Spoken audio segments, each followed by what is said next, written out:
Welcome friend, युक्ति IAS के इस ऑनलाइन प्लेटफॉर्म पर मैं अमरविंद आप लोगों का स्वागत करता हूं। आज 5 अगस्त है। तो दैनिक जागरण न्यूज़पेपर के राष्ट्रीय संस्करण में आप लोगों के लिए पीटी, प्रारंभिक परीक्षा, मेंस और इंटरव्यू और इन कौन से टॉपिक को कवर किया गया है उस पर हम लोग आज चर्चा करेंगे।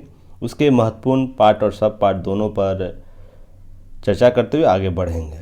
आगे बढ़ने से पहले आप लोग चैनल को ज़रूर सब्सक्राइब कर लीजिए, साथ ही साथ बेल आइकन को भी दबाएं ताकि सारे नोटिफिकेशन आप तक जल्द से जल्द पहुँचे। लाइक शेयर ज़रूर करिए ताकि और भी लोगों तक हमसे जुड़ने का मौका मिल सके। हमारे पुराने लिसनर व्यूअर हैं वो भी चैनल को शेयर कीजिए। देखिए, आज आप लोग के लिए इस न्यूज़पेपर के संस्करण में बहुत ही महत्वपूर्ण टॉपिक दिया हुआ है मेंस और इंटरव्यू ओरिएंट को, उसे आज हम लोग कवर करेंगे। पीटी फैक्ट आज बहुत है, तो जो भी आने वाले एग्ज़ाम है इससे रिलेटेड प्रश्न आपको यहाँ से 2 से 3 प्रश्न आज मिल जाएंगे, जहाँ आपको किसी न किसी एग्ज़ाम में आप लोगों को अपेयर होते उसमें आपको उसमें प्रश्न के रूप में देखने को मिल सकता है। तो चलिए शुरू करते हैं। आगे बढ़ने से पहले आप लोग युक्ति आईएएस का ऐप ज़रूर डाउनलोड कर लीजिएगा गूगल प्ले स्टोर से, और वहाँ पर बहुत से टेस्ट, फ्री टेस्ट अवेलेबल कराया गया है, साथ ही पेड ग्रुप का भी टेस्ट है। तो आप लोग जो आपको इच्छा हो ज्वाइन करके टेस्ट दे सकते हैं और जो भी लाभ दिया जा रहा है उसका लाभ ले सकते हैं। साथ ही साथ जल्द ही आप लोगों के लिए जो हमारे सेलेक्टेड स्टूडेंट हैं उनका इंटरव्यू आप लोग के लिए यूट्यूब पर पब्लिश किया जाएगा, और आप उन लोगों के इंटरव्यू को ज़रूर सुनिएगा ताकि उन लोग क्या गलती नहीं की है जिसके कारण उनका सिलेक्शन हुआ है, और आगे निरंतर उनका प्रयास और भी बेहतर करने के लिए रहता है। तो जल्द ही हम लोग उनके साथ मिलेंगे, सेलेक्टेड स्टूडेंट के साथ। तो चलिए आज हम लोग दैनिक जागरण के संदर्भ में बात करते हैं। देखिए, कल ही न्यूज़ कवर किया गया था दैनिक जागरण न्यूज़पेपर एनालिसिस में कि ताइवान और चीन ताइवान संबंध के बीच विवाद क्या है, अमेरिका की भूमिका क्या है, भारत क्या स्पष्ट रुख रखता है। तो ताइवान अब हालांकि कुछ महीनों तक चर्चा में ज़रूर रहेगा, तो इसे ज़रूर अच्छे तरीके से आप लोग कर लीजिएगा मेंस व्यू से और पीटी के व्यू से।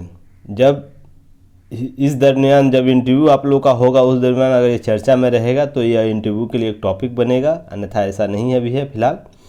तो इसके लिए देखिए, आज के न्यूज़ में चीन ताइवान जल क्षेत्र में दागी है मिसाइलें, इसके संदर्भ में कुछ बातें उभर कर सामने आ रही है। तो इसके अंडरलाइन किया हुआ न्यूज़ को आप लोग इसे ज़रूर देख लीजिएगा, कौन कौन से न्यूज़ आप लोगों को किस रूप से महत्वपूर्ण है।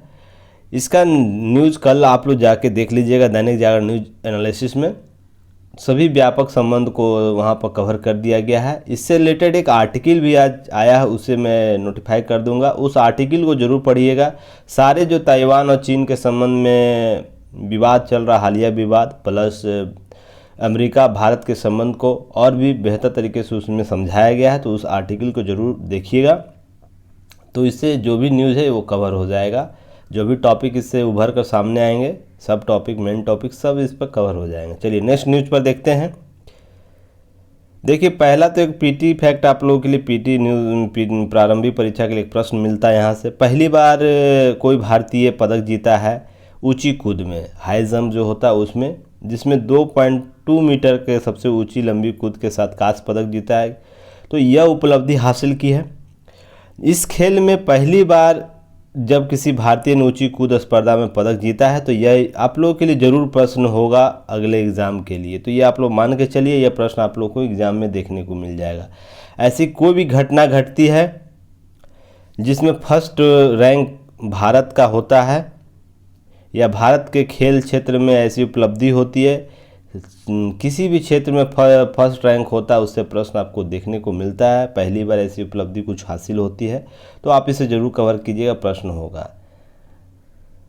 नेक्स्ट है, देखिए, कुछ जीएसटी के दायरे में बार बार आ रहा है कुछ मद।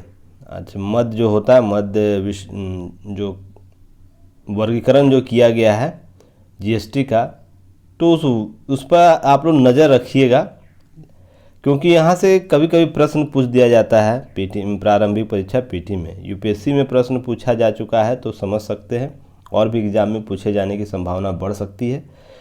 तो आप लोग को इस न्यूज़ को कवर करना है, बस आप लोग ध्यान रखिएगा कौन से जीएसटी के दायरे में आ रहा है। तो चलिए नेक्स्ट है, अभी इधर नहीं है, जब तक चैनल को आप लोग ज़रूर सब्सक्राइब कीजिए और शेयर करते रहिए, शेयर नहीं रुकना चाहिए ताकि और भी हम इम्प्रूवमेंट के साथ आगे आ सके। अभी हमारी शुरुआत है युक्ति आईएएस का। वक्त और समय के साथ हम एक ऐसे मुकाम पर भी पहुंचेंगे जहां पर आप लोगों के लिए जो सफल अभ्यर्थियों का जो ग्रुप बनाया गया है वो एक बेहतर स्थिति में पहुंचे। तो आप लोग का सहयोग अपेक्षित है, जितने लोग हमसे जुड़ सकेंगे उतना आपके लिए, हमारे लिए, सभी सामूहिक रूप से सभी लोगों को फ़ायदा होगा। चलिए आप लोग के लिए देखिए, ये मेंस और इंटरव्यू ओरिएंट बहुत ही इम्पोर्टेंट हो, भी आई इसको ट्रिपल स्टार आप मान के चलिए। जब तक आप तैयारी करिएगा ये क्वेश्चन आप लोगों को चर्चा में देखने को मिलेगा। क्या प्रधान न्यायाधीश या न्यायाधीशों की नियुक्ति, सर्वोच्च न्यायालय की भूमिका, कॉलेजियम की व्यवस्था, संसद की भूमिका, कार्यपालिका की भूमिका, इस प्रकार की नियुक्तियों में आप लोग को चर्चा देखने को मिलेगा। तो ये इम्पोर्टेंट टॉपिक है, इसे कवर जरूर करना चाहिए। देखिए यहाँ कुछ की फैक्ट है पीटी प्रारंभिक परीक्षा की दृष्टि से, तो उसे पहले देख लीजिए आप लोग, उसके बाद हम लोग आगे बढ़ेंगे। वर्तमान जो ए.वी. रमना जो हैं सुप्रीम कोर्ट के चीफ जस्टिस ऑफ इंडिया जो हैं, वो अगला जो अपने उत्तरदायित्व के रूप में उदय उमेश ललित को अगला प्रधान न्यायाधीश नियुक्त करने की सिफारिश कर दी है और अगला न्यायाधीश ये होंगे। तो यहाँ पर कुछ जो की फैक्ट है वो है 26 अगस्त को इनकी सेवानिवृत्ति हो जाएगी। रमना जी के नए न्यायाधीश जो होंगे, ललित जी की नियुक्ति 27 अगस्त को होगी, ये भी आप लोगों को पीटी में पूछ सकता है। जो रमना का कार्यकाल था, न्यायाधीश रमना का, उनका कार्यकाल 3 महीने से कम होगा, ये जो ललित बनते हैं, और रमना का कार्यकाल लगभग 9 महीने के आसपास था। तो ये भी आप लोग ध्यान रखिएगा, तो इस प्रकार के प्रश्न आपसे पूछ सकता है। साथ ही देखिए यहाँ पर ललित जो होंगे, जस्टिस ललित, वो दूसरे ऐसे चीफ जस्टिस ऑफ इंडिया होंगे जो सीधे वकील से सीधे सुप्रीम कोर्ट के न्यायाधीश बनते हैं, उसके बाद प्रधान न्यायाधीश बनते हैं। इससे पहले 1971 में प्रधान न्यायाधीश की नियुक्ति हुई है, जो सीकर थे, वकील जस्टिस एम सीकरी, उनकी नियुक्ति इस रूप से हुई थी। तो आप लोग याद रखिएगा ललित और सीकरी को, कि जो वकील से डायरेक्ट न्यायाधीश बनते हैं सुप्रीम कोर्ट में, उसके बाद प्रधान न्यायाधीश बनते। तो ये प्रारंभिक परीक्षा में आप लोगों से प्रश्न पूछा जा सकता है। साथ ही इसके की नोट्स को लोग चलिए हम लोग देखते हैं। बहुत ही व्यापक की नोट्स इसके में आप लोगों को आज मिलेगा, इससे टॉपिक सारे चीज़ों को कवर कर दिया गया है। सबसे पहले तो सर्वोच्च न्यायालय न्यायाधीश की नियुक्ति के लिए संवैधानिक प्रावधान क्या है उसको हम लोग चर्चा कर लेते हैं। उसके कॉलेजियम व्यवस्था क्या है, सभी पर हम लोग बात करेंगे आज। संविधान के भाग 5 में अध्याय 6 में संघ न्यायपालिका के तहत संघ सर्वोच्च न्यायालय का प्रावधान किया गया है। उसी के तहत भाग 5 में ही अनुच्छेद 124 से 147 तक सर्वोच्च न्यायालय के संगठन, स्वतंत्रता, अधिकार क्षेत्र, शक्तियों और प्रक्रियाओं से संबंधित है। तो अनुच्छेद 124 से लेकर 147 तक आप लोग याद रखिएगा, यह बहुत ही इंपॉर्टेंट आर्टिकल के तहत आता है। इससे बार बार आप लोग को प्रश्न देखने को मिलेगा एग्जाम में। नेक्स्ट है अनुच्छेद 124(2) के तहत यह प्रावधान है कि सर्वोच्च न्यायालय के न्यायाधीशों की नियुक्ति सर्वोच्च न्यायालय और राज्यों के उच्च न्यायालयों के न्यायाधीशों की इतनी संख्या जिसे राष्ट्रपति इस प्रयोजन के लिए आवश्यक समझे से परामर्श के बाद राष्ट्रपति द्वारा नियुक्ति की जाती है। देखिए कहने का अर्थ यह है, सर्वोच्च न्यायालय में न्यायाधीशों की नियुक्ति राष्ट्रपति के उससे पूर्व राष्ट्रपति के द्वारा की जाएगी। उससे पूर्व एक ऐसी व्यवस्था डेवलप किया जाएगा जिसके आधार पर इसकी नियुक्ति होती है। तो क्या है व्यवस्था, हम लोग आगे देखेंगे। सर्वोच्च न्यायालय अनुच्छेद 217 के अनुसार उच्च न्यायालय के न्यायाधीशों की नियुक्ति राष्ट्रपति द्वारा मुख्य न्यायाधीश और राज्यपाल के परामर्श से की जाएगी। ध्यान रखिए, उच्च न्यायालय में न्यायाधीश की नियुक्ति, मुख्य न्यायाधीश की नियुक्ति कैसे होती है और न्यायाधीशों की नियुक्ति कैसी होती है, इसके मामले 217 में दिए हुए हैं। अनुच्छेद 217 याद रखिएगा। सुप्रीम कोर्ट के लिए 124(2) और हाई कोर्ट के लिए 217। और मुख्य न्यायाधीशों के अतिरिक्त किसी अन्य न्यायाधीशों की नियुक्ति के लिए उच्च न्यायालय के मुख्य न्यायाधीश के परामर्श की आवश्यकता है। तो ध्यान रखिएगा, मुख्य न्यायाधीश और अन्य न्यायाधीशों की नियुक्ति कैसी होती है। यहाँ पर देखिए, यहाँ पर मुख्य न्यायाधीश छूट गया है, तो ध्यान रखिएगा, आप लोग ऐड कर लीजिएगा। मुख्य न्यायाधीश होता है, मिसप्रिंट कभी कभी हो जाता है, हम भी ह्यूमन नेचर से प्रभावित होते हैं। चलिए नेक्स्ट है परामर्श एवं कॉलेजियम व्यवस्था पर विवाद है। उसके बाद कॉलेजियम व्यवस्था जान लेते, इसी से उभर कर आया है कॉलेजियम व्यवस्था। प्रथम न्यायाधीश बेंच, सेकेंड न्यायाधीश बेंच या थर्ड न्यायाधीश बेंच, ये बहुत ही चर्चा में रहता है। इसके विवाद क्या है, यहीं से उभर कर आता है कॉलेजियम। तो इसे जरूर जानना चाहिए पहले, तब कॉलेजियम नियुक्ति की प्रक्रिया हम लोग जानेंगे। सर्वोच्च न्यायालय निम्नलिखित प्रावधानों में परामर्श शब्द को अलग अलग व्याख्या किया है। जैसे प्रथम न्यायाधीश बेंच हुआ था 1982 में, जिसमें न्यायालय ने कहा कि परामर्श का अर्थ सहमति नहीं है, इसका अर्थ सिर्फ विचारों का आदान प्रदान करना है। जब न्यायाधीशों की नियुक्ति की जाती थी उस समय, जो अभी जैसे कानून मंत्रालय है उसको सिफारिश किया जाता था विधि मंत्रालय को, उसके बाद नियुक्ति सरकार के द्वारा की जाती थी। परामर्श के बाद उसके अनुशंसा राष्ट्रपति को भेजा जाता था, राष्ट्रपति उसकी नियुक्ति करता था। तो उसके लिए परामर्श शब्द सहमति परामर्श की बात की जाती थी। तो यह सहमति नहीं है, अर्थात राष्ट्रपति चाहे अपने विवेकाधिकार का प्रयोग कर सकती थी। द्वितीय मामले में यह 1993 में यह बोला गया कि न्यायालय ने अपने पहले फैसले में पलट दिया गया, पहले फैसले को पलट दिया, अर्थात 1982 के फैसले को पलटते हुए परामर्श शब्द का अर्थ सहमति के रूप में परिवर्तित कर दिया, अर्थात मानना अनिवार्य है। जो सिफारिश करेगा तो सिफारिश के आधार को मानना राष्ट्रपति के लिए जरूरी हो जाएगा। तृतीय मामलों में यह मूल रूप से यह बोला गया वर्ष 1998 में न्यायालय ने कहा कि भारत के मुख्य न्यायाधीश द्वारा अपनाई जाने वाली परामर्श प्रक्रिया के लिए न्यायाधीशों के सम्मिलित परामर्श की आवश्यकता होगी, अर्थात इसमें मुख्य न्यायाधीश के अतिरिक्त कुछ ऐसे न्यायाधीश भी होंगे जो उनके परामर्श प्रक्रिया में शामिल होंगे। तो उसके तय की गई 4 अतिरिक्त न्यायाधीश भी शामिल होंगे। तो इसी के स्वरूप में देखने को मिला मुख्य न्यायाधीश एकमात्र राय परामर्श प्रक्रिया का गठन नहीं करती है, उसमें उच्चतम न्यायालय के 4 न्यायाधीशों का एक कॉलेजियम परामर्श करना चाहिए। यदि 2 न्यायाधीश भी विपरीत राय देते हैं तो उसे सरकार की नियुक्ति की सिफारिश नहीं भेजनी चाहिए। अर्थात देखिए, एक मुख्य न्यायाधीश प्लस 4 कुल 5 हो गया।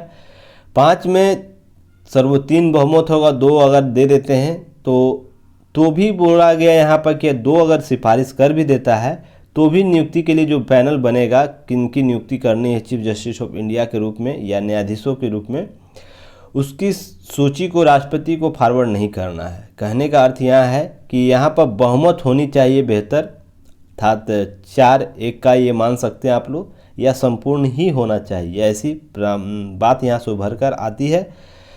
तो यहाँ पर एक पैनल की बात होती है और वही पैनल कॉलेजियम कहलाता है, अर्थात समूह ऐसे जो न्यायाधीशों की नियुक्ति की अनुशंसा राष्ट्रपति से करता है।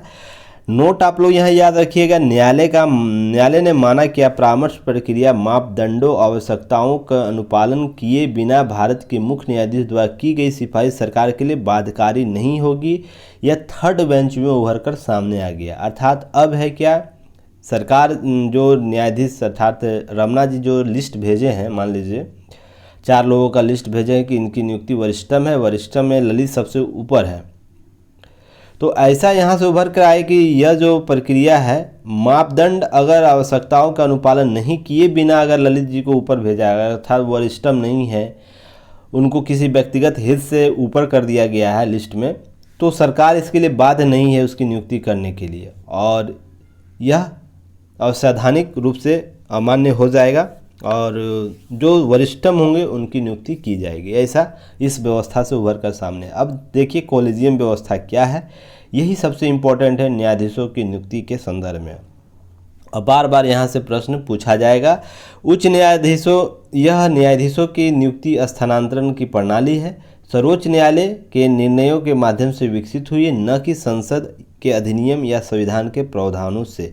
यह तो 3 बेंच जो आप अभी देखा, फर्स्ट बेंच, सेकेंड बेंच और थर्ड बेंच, जिसका नाम अभी आप लोग पढ़ा, इसी से उभर कर आया है कॉलेजियम व्यवस्था। तो संसद या कार्यपालिका या विधायिका किसी भी के कार्य गतिविधि से यह उभर कर नहीं आया, या न्यायिक व्यवस्था में जो सुधार हुए हैं उससे उभर कर आया। तो आप लोगों को यहाँ से प्रश्न पूछ सकता है, कोलिजियम व्यवस्था क्या न्यायालय की प्रक्रिया से उभर कर आया? तो जी हाँ, वहाँ से उभर कर आया है। नेक्स्ट है, सर्वोच्च न्यायालय कोलिजियम का नेतृत्व मुख्य न्यायाधीश अर्थात चीफ जस्टिस ऑफ इंडिया द्वारा किया जाता है। इसमें न्यायालय के 4 अन्य वरिष्ठतम न्यायाधीश शामिल होंगे।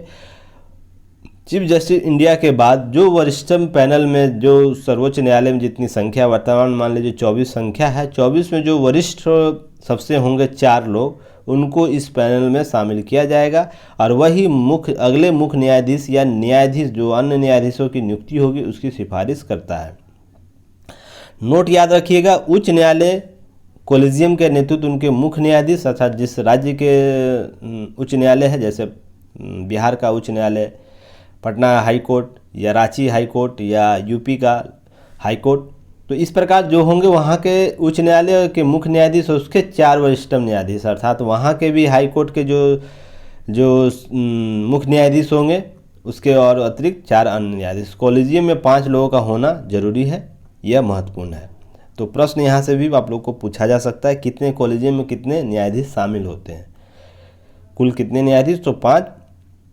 ध्यान रखिएगा, वर्ष 1993 में सर्वोच्च न्यायालय के 2 फैसलों के बाद यह व्यवस्था बनाई गई। वर्ष 1998 इसी माध्यम से उच्च न्यायालय में जजों की नियुक्ति की जाती है या होती जा रही है और वर्तमान तक यह बदलाव है। हालांकि 2015 में कुछ बदलाव हुए थे जिसे सुप्रीम कोर्ट ने अमान्य घोषित किया, उस पर भी हम लोग आगे चर्चा करेंगे।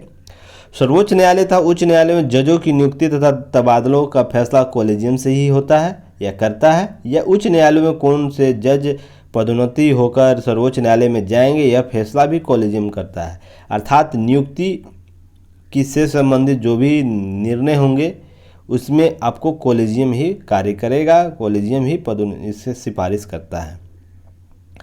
कॉलेजियम की सिफारिशें प्रधानमंत्री और राष्ट्रपति को भेजी जाती है, उनकी मंजूरी मिलने के बाद नियुक्ति की जाती है राष्ट्रपति के द्वारा। तो इस प्रकार से देखिए, ध्यान रखिएगा, राष्ट्रीय न्यायिक नियुक्ति आयोग की चर्चा क्यों रहा था, क्यों चर्चा में रहा था, ये भी आप लोग जान लीजिए। वर्ष 2015 में चर्चा में रहा था। तो केंद्र सरकार ने सर्वोच्च न्यायालय और उच्च न्यायालयों में न्यायाधीशों की नियुक्ति या स्थानांतरण के राष्ट्रीय न्यायिक नियुक्ति आयोग के अधिनियम बनाया था, जिसमें वर्ष 1915 में सर्वोच्च न्यायालय ने इस अधिनियम यह कहते हुए असंवैधानिक करार दिया कि राष्ट्रीय न्यायिक नियुक्ति आयोग अपने वर्तमान स्वरूप में न्यायपालिका कामकाज में हस्तक्षेप करता है। तो किसी भी प्रकार का कार्यपालिका हस्तक्षेप नहीं चाहता है। न्यायपालिका के कामकाज में हस्तक्षेप कर रहा है कार्यपालिका, विधायिका, तो इस प्रकार से वह इसे असंवैधानिक घोषित करता है। तो यह आप लोग से प्रारंभिक परीक्षा में प्रश्न पूछा जा सकता है। नोट याद रखिएगा आप लोग, शीर्ष न्यायपालिका में न्यायाधीशों की नियुक्ति कॉलेजियम प्रणाली व्यापक पारदर्शिता लाने की बातें लंबे समय से हो रही है।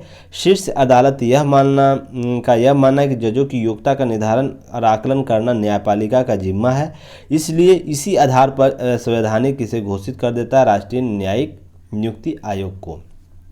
पर सुधार के मांग हमेशा उठती है कि और भी इससे संबंधित मुद्दे हैं, जैसे भ्रष्टाचार का मामला हो, जजों की संख्या की मामला हो या लंबित मामलों की संख्या हो, तो बहुत ऐसे बिंदु हैं जिस पर सर्वोच्च न्यायालय और हाई कोर्ट को, सुप्रीम कोर्ट और हाई कोर्ट को काम करने की ज़रूरत है। तो इस पर व्यापक सुधार भी मांग है। तो ऐसे व्यवस्था को स्थापित करने की ज़रूरत है जो इन सब समस्याओं को दूर कर सके। और भी वर्तमान में नोट आप लोग को याद रखिएगा, सुप्रीम कोर्ट में न्यायाधीशों की कुल संख्या 34 है, जिसमें 4 महिला न्यायाधीश है। कौन कौन है यह आप लोग को प्रारंभिक परीक्षा में पूछ सकता है। न्यायाधीश इंदिरा बनर्जी, न्यायाधीश बीवी नागरत्ना और न्यायाधीश बेला एम त्रिवेदी, न्यायाधीश हिमा कोहली वर्तमान में सुप्रीम कोर्ट के न्यायाधीश हैं। तो यह सब आप लोग को प्रश्न के रूप में पूछ सकता है। तो देखिए, यह जब भी चर्चा में रहेगा न्यायाधीश की नियुक्ति, तो यहाँ से प्रश्न उभरेंगे, तो इसको आप लोग कवर जरूर कीजिएगा अपने मेंस और इंटरव्यू के व्यू से।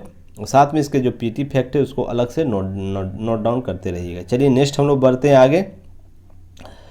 देखिए, पीएम गतिशील मास्टर प्लान 3 रेलवे परियोजनाओं को शामिल किया गया है। तो ये कौन कौन से है, तो इसे जरूर देख लीजिएगा। पीटी में आप लोग को प्रश्न यहाँ से पूछ सकता है, जिसमें Gorakhpur cantt Valmiki Nagar, Katihar मुकरिया Katihar कुमेदपुल railway line का दोहरीकरण और पचौरा जामनेर का गेज परिवर्तन और बोड़वार तक इसका विस्तार किया गया है। तो ये पीटी परफेक्ट के रूप में आप लोग से पूछ सकता है कि पीएम गतिशील मास्टर प्लान के तहत कितनी परियोजनाओं को चिन्हित किया गया, इससे रिलेटेड आपको ध्यान रखना है। ये सब प्रश्न आप लोग को पूछ देता है, तो इसके लिए भी तैयार रहना है। नेक्स्ट है, देखिए नेक्स्ट है, तब तो आगे बढ़ने से पहले आप लोग चैनल को जरूर सब्सक्राइब कीजिए और शेयर करते रहिए, रुकना नहीं चाहिए। कमेंट जरूर कीजिए, किसी टॉपिक पर कोई इशू होता है तो उसे ज़रूर कमेंट सेक्शन में लिखते जाइए। और डिस्क्रिप्शन बॉक्स में सारे लिंक दिए रहते हैं।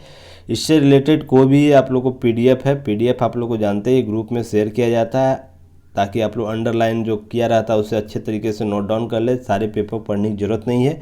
और भी इससे रिलेटेड जो तस्वीर होता है जो यहाँ पर नहीं सबमिट हो सकता है, तो उसे चैनल ग्रुप पर ही, टेलीग्राम ग्रुप पर ही शेयर किया जाता है। तो आप लोग ज़रूर कम से कम आप लोग टेलीग्राम चैनल से जुड़िए और वहाँ पर जो भी सुविधाएँ दी जा रही है उसे ज़रूर आप लोग कवर कीजिएगा। देखिए पहला आप लोग तो यहाँ पर इम्पैक्ट 2020 सैन्य अभ्यास पूरा हो गया है सतपुरा में। तो ये आप लोग को INS सतपुरा ने इम्पैक्ट 2022 सैन्य, तो ये पीटी प्रश्न आप लोग यहाँ से पूछेगा कौन कौन देश शामिल हो, तो इससे कवर कर लीजिए। इससे पहले भी आप लोग को इससे संबंधित न्यूज़ दिया जा चुका है, तो आप लोग जरूर इसे देख लीजिएगा। नेक्स्ट है, ओंकेश्वर बांध में लगेगा देश का सबसे बड़ा फ्लोटिंग सोलर संयंत्र।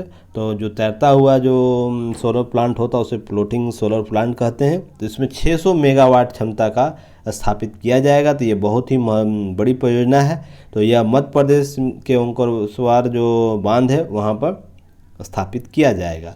इससे रिलेटेड कुछ की फैक्ट है, डाटा आया है, तो उसे ज़रूर हालिया डाटा उसे आप लोग अपडेट कर लीजिएगा। ये फरवरी 2022 तक का डाटा है, PIB में जो पब्लिश किया गया था, तो इसे ज़रूर कवर कर लीजिएगा। और जहाँ भी आप लोगों ने इससे रिलेटेड टॉपिक को नोट डाउन किया उसे वहाँ पर अपडेट कर लीजिए। जैसे भारत का सौर ऊर्जा क्षमता क्या है, वर्ष 2021 में भारत अपनी संचयी स्थापित ऊर्जा क्षमता में 10 गीगावाट सौर ऊर्जा में वृद्धि की। याद रखिएगा, बहुत बड़ी उपलब्धि है सौर ऊर्जा के क्षेत्र में, 10 गीगावाट ऊर्जा की वृद्धि की है। यह वृद्धि पिछले 12 महीनों के दौरान उच्चतम क्षमता वृद्धि रही है, जबकि सौर ऊर्जा क्षेत्र में वर्ष दर वर्ष लगभग 200% की वृद्धि दर्ज की जा रही है। तो इस प्रकार के प्रारंभिक परीक्षा में प्रश्न पूछे जाते हैं, ध्यान रखिएगा। नेक्स्ट है, फरवरी 2022 में तक भारत 50 गीगावाट संचयी ऊर्जा स्थापित कर ली, सौर ऊर्जा क्षमता को आगे निकल गया है। तो जो ध्यान रखिएगा, सौर ऊर्जा में 50 गीगावाट का लक्ष्य जो था प्राप्त कर लिया है।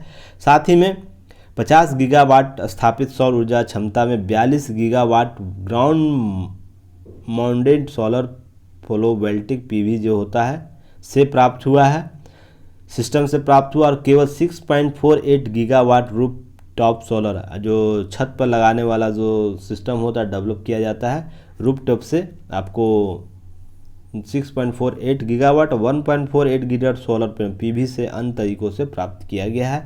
तो सबका वर्गीकरण है, तो इस प्रकार से प्रश्न आपसे पूछ सकता है। तो सबसे ज़्यादा किससे प्राप्त हुआ है, तो यह प्रश्न प्रारंभिक परीक्षा में पूछा जा सकता है, तो इसे जरूर कवर कर लीजिएगा। यही सब प्रश्न आप लोग को प्रारंभिक परीक्षा PT में पूछा जाता है और आप लोग कन्फ्यूज रहते हैं कि प्रश्न कहाँ से आता है।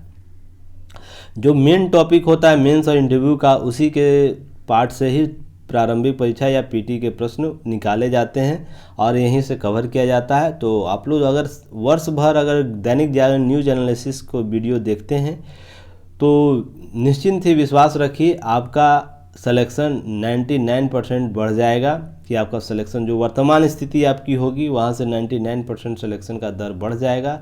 आपका सिलेक्शन हर हालत में होगा प्रारंभिक परीक्षा में। मेंस की अगर मेंस में अगर बेहतर तरीके से मेंस को कवर करते हो तो मेंस में इंटरव्यू में भी उसी तरह है, सारे फेज़ में आप इस कवर करते रहिए, इतना ही काफ़ी है। इसके लिए फिर आपको किसी मेंस टॉपिक को कवर करने की ज़रूरत नहीं है, इंटरव्यू के लिए नहीं है, प्रारंभिक परीक्षा के लिए नहीं। यह समग्र अध्ययन कराया जा रहा है जो आपके लिए उपयोगी होगा।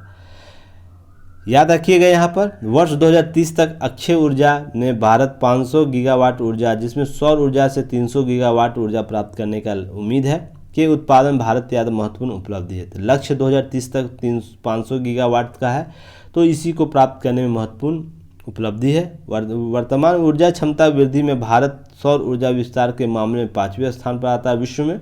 याद रखिएगा, सौर ऊर्जा विस्तार में 5वें रैंक पर आता है। जबकि कुल जो विश्व में वैश्विक संचयी क्षमता है सौर ऊर्जा का 709.68 गीगावाट, उसमें लगभग 6.5 का योगदान करता है भारत। तो यह भी आप लोगों को प्रश्न पूछ सकता है, वैश्विक सौर ऊर्जा उत्पादन में भारत का योगदान कितना है, कितना प्रतिशत ऊर्जा उत्पादन करता है भारत, तो 6.5%। इसी प्रकार के प्रश्न आप लोगों को देखने को मिलेंगे, तो आप लोग इसको कवर करते चलिएगा। देखिए, जब तक चैनल को जरूर सब्सक्राइब कीजिए।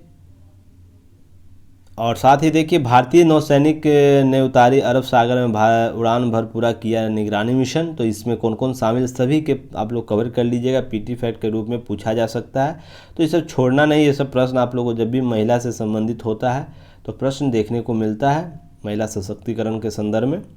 तो सख्त बनाम हिंसा का संघर्ष चल रहा है, तो इस पर शंकर जी का जो लेख है, शंकर शरण जी का, उनका लेख आप लोग जरूर पढ़िए, ताकि बहुत सी चीज़ें स्पष्ट हो कि जैसे अनुच्छेद 25A के संदर्भ में उनकी विचार क्या है, 14, 15, 19 के संदर्भ में उनकी विचार क्या है। तो यह आप लोगों को एक व्यू देगा जो एग्ज़ाम मेंस में आप लोगों के लिए बहुत उपयोगी होगा। तो इसे आप लोग जरूर इस आर्टिकल को देखिएगा। साथ ही में देखिए, भारत में आपदा को बनाया अवसर, तो किस तरफ से अवसर बनाया, इसे भी इस आर्टिकल को जरूर आप लोग कवर कीजिएगा, ताकि चीज़ें आप लोग को समझ में आए। और आर्टिकल जरूर पढ़िए। देखिए, इसी की बात मैं कर रहा था फर्स्ट पेज पर, ताइवान पर चीन और अमेरिका के बीच तनाव की स्थिति जो है कैसे है, भारत की ताइवान नीति क्या है। मैंने कल आप लोगों को दैनिक न्यूज़ एनालिसिस में ये चीज़ें बताई भी थी। पुनः एक अलग तरीके से इसे आप लोग अलग व्यू से भी देख लीजिएगा, ताकि और भी चीज़ें समझ में आए। और ये जो विवेक ओझा जी हैं, अंतर्राष्ट्रीय मामलों के जानकार हैं, उनके द्वारा भी यह माना गया कि हिंद पैसिफिक जो इंडो पैसिफिक क्षेत्र में, उसमें ताइवान की भूमिका अहम है। तो क्यों भारत अमेरिका सभी के हित इससे जुड़े हुए हैं, तो इससे संबंधित जो लेख है आप लोग जरूर इसे कवर कीजिएगा। कल के न्यूज़ में आप लोग इसे ऐड कर लीजिएगा। सारी चीज़ जो कल बातें की गई थी उसी के अनुरूप कुछ बातें यहाँ भी है, तो उसे ज़रूर आप लोग कवर कीजिएगा। वन चाइना नीति के संदर्भ में क्या है, उल्लंघन क्या मानता है, इस सब पर चर्चा की हुई है। चलिए, नेक्स्ट जो न्यूज़ है उसे हम लोग कवर करते हैं। नेक्स्ट न्यूज़ के रूप में आप लोगों को नीचे आना, कोरोना पूर्व पहुंच सकती है रेपो दर। देखिए, अभी समिति की बैठक, सदस्यों की रेपो रेट और रिवर्स रेपो रेट का तय होगा, उसमें जो आएगा न्यूज़ उस पर हम लोग कवर करेंगे। फिर जो कुछ व्यापार घाटा के बारे में चर्चा है, खुदरा महंगाई क्या है, तो इससे आप लोगों को प्रारंभिक परीक्षा में प्रश्न पूछे जाते हैं, तो इससे ज़रूर नज़र बनाए रखिएगा इस पर। हालांकि कुछ चीज़ें और भी आएंगी जब समिति का बैठक हो जाएगा आज, उसके बाद हम इस न्यूज़ को कवर करेंगे। देखिए, व्यापार घाटा रिकॉर्ड स्तर पर है, इससे ज़रूर कवर कीजिए आप लोग। आज के न्यूज़ में आर्टिकल में दिया हुआ है एक बॉक्स में, तो इसे व्यापार घाटा भारत का कितना है, जैसे 10% से चला गया है, तो इसके संदर्भ में जीडीपी का 10.7%। क्यों वैश्विक चेन अभी डैमेज है रसिया और यूक्रेन के कारण। अभी हाल फिर इधर आपको इंडो पैसिफिक क्षेत्र में चीन और ताइवान का भी मुद्दा उभर चला, जिससे वैश्विक चेन सप्लाई डैमेज हुआ है। तो ये भी एक कारण रहा है। और उससे पूर्व की घटनाएं जो है कोरोना काल में भी कुछ रही थी, तो इस स्थिति को ध्यान में रखते हुए ये सब चीज़ें आप लोग को कवर करते रहना। 22-23 जो है चालू खाते घाटा कितना, जीडीपी का 3.7% तक जा सकता है, तो ध्यान रखिएगा। इस प्रकार के प्रश्न आपसे बार बार पूछे जाते हैं प्रारंभिक परीक्षा में, इसलिए मैंने आज बोला था कि प्रारंभिक परीक्षा से रिलेटेड बहुत से टॉपिक आप लोगों को आज के न्यूज़पेपर में है, तो उसे ज़रूर आप लोग कवर कर लीजिएगा। और आप लोग एक न्यूज़ इधर भी है, देखिए दूसरे सर्वे में भी सुनुक जी आगे चल रहे हैं, ऋषि सुनुक। तो लगभग तय माना जा रहा है कि ब्रिटेन के अगले प्रधानमंत्री के रूप में इनकी दावेदारी हो सकता है। तो चलिए देखते हैं क्या अंतिम होता है। देखिए, इस राष्ट्रमंडल खेल से आप लोगों को फिर से पीटी कवर न्यूज़ करना है। लास्ट में जब वीडियो फाइनल हो जाएगा कॉमनवेल्थ गेम, उसमें हम लोग एक विस्तृत रूप से इसके सारे डायग्राम पर चर्चा कर लेंगे। फिलहाल आप लोग जो भी अपडेट होता है उसे राइट डाउन करते रहिएगा। आज के न्यूज़पेपर में इतना ही। नेक्स्ट कल न्यूज़पेपर फिर आएंगे। आज जो भी था 1-2 टॉपिक था जो आप लोगों के लिए इम्पोर्टेंट था, मेंस के व्यू से, इंटरव्यू के व्यू से, बाकी चीज़ें पीटी ओरिएंट थी। तो नेक्स्ट वीडियो जो कल आएगा उस पर हम विशेष चर्चा करेंगे, पीटी मेंस और इंटरव्यू ओरिएंट। तो देखिए, न्यूज़ को बने रहिए अंतिम समय तक हमारा साथ देने के लिए सभी का धन्यवाद। और चैनल को ज़रूर सब्सक्राइब और शेयर करते रहिए ताकि और भी लोग हमसे जुड़ सके और हम और विस्तृत रूप से आगे काम करते रहें। धन्यवाद। जय हिंद।